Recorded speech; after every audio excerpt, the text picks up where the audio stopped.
झूठ बोलने पर जुर्माना।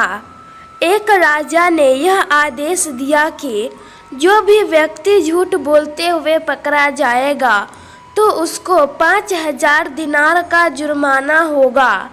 लोग एक दूसरे के सामने भी बात करने से डरने लगे कि अगर कहीं गलती से झूठ बोलते हुए भी पकड़े गए तो जुर्माना ना हो जाए।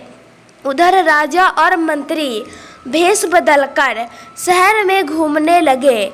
जब थक गए तो विश्राम करने के लिए एक व्यक्ति के पास जाकर ठहर गए। उसने दोनों को खाना खिलाया। राजा ने उस व्यक्ति से पूछा, तुम्हारी उम्र कितनी है? व्यक्ति ने उत्तर दिया, 20 साल। राजा ने फिर पूछा, तुम्हारे पास दौलत कितनी है? व्यक्ति ने कहा, 70,000 दिनार। राजा ने पूछा, तुम्हारे बच्चे कितने हैं? व्यक्ति ने उत्तर दिया, 1। दरबार में लौटकर जब राजा ने उस व्यक्ति की पुष्टि करवाई तो पता चला कि उस व्यक्ति ने जो कुछ कहा था वह झूठ था। राजा को इस बात पर बहुत गुस्सा आया। उसने तुरंत ही उस व्यक्ति को दरबार में उपस्थित होने का आदेश दिया। राजा ने मंत्री से कहा, इस व्यक्ति पर 15,000 का जुर्माना लगाया जाए क्योंकि इसने एक नहीं 3 झूठ बोले हैं। इसने हमसे कहा था कि इसकी उम्र 20 साल है जबकि इसकी उम्र 45 साल है और इसके पास 70,000 से भी ज़्यादा दिनार है और इसके एक नहीं 4 लड़के हैं।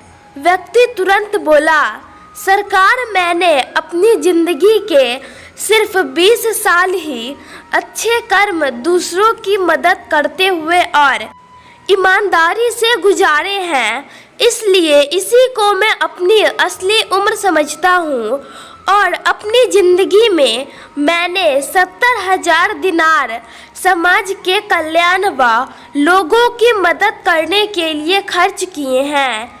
इसी को मैं अपनी दौलत समझता हूँ और मेरे 4 बेटों में से 3 निकम्मे और बुरे स्वभाव के हैं। एक ही बेटा अच्छा है, इसलिए सिर्फ उसी को मैं अपना बेटा समझता हूँ। उस व्यक्ति की बात सुनकर राजा ने जुर्माने का आदेश वापस ले लिया और उससे कहा, हम तुम्हारे उत्तर से बहुत खुश हुए। तुमने सही कहा, समय वही गिनने के योग्य है जो अच्छे कर्म करते हुए बीत जाएं। दौलत वही जो गरीबों और ज़रूरतमंद लोगों की मदद करने में और समाज के कल्याण में खर्च हो जाए। और बच्चे वही जिसके संस्कार अच्छे हो। आशा करती हूँ आप लोग को मेरी छोटी सी पेशकश पसंद आई होगी। इस कहानी पर आपकी क्या प्रतिक्रिया है हमें कमेंट करके जरूर बताइए। कहानी पसंद आई हो तो लाइक शेयर और सब्सक्राइब कीजिए। धन्यवाद। जय हिंद, जय भारत।